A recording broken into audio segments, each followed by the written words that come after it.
За концепцията, бе, брато. Така де, този ресторант вече го правим 4 години. Мисля, че тази година намерихме себе си.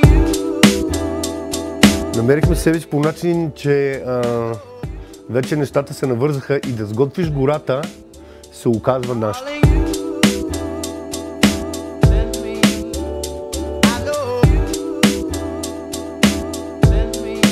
Идеята е да взема продукти само от района, да ползваме местните производители, местните билки.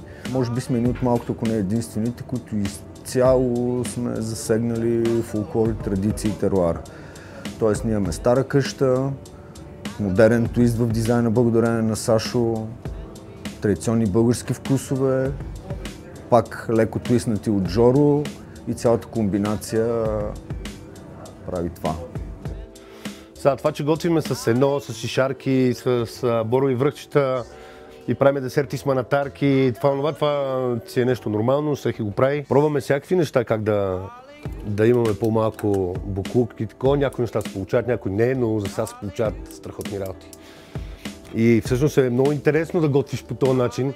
И всъщност като се съберат група млади хора и почнат да вярват в мъжици си, то така се случва в крайна сметка, така се случват нещата. Почвам да се гордея с мене си, с целия екип, защото така на майтап и на мускули направихме си програмата за сокове, почнахме да работим целите животни, като пример е с фазана, където правиме цялата птичка и те сервираме цялата. По този начин, като е толкова малко, преживяването е още по-силно, защото ние тук сме заедно всичките. Много често готвач отвътре от кухня ще излезе да ти сервира, някой от ястията ще може да си поговори с теб, да ти обясни ястието, да ти разкаже история, което доста подхранва цялостното преживяване на някой като дойде. И това е благодарение, че са тези малко лимитирани места. Ако беше ресторант с 50-100 места, ние не можем да правим това нещо.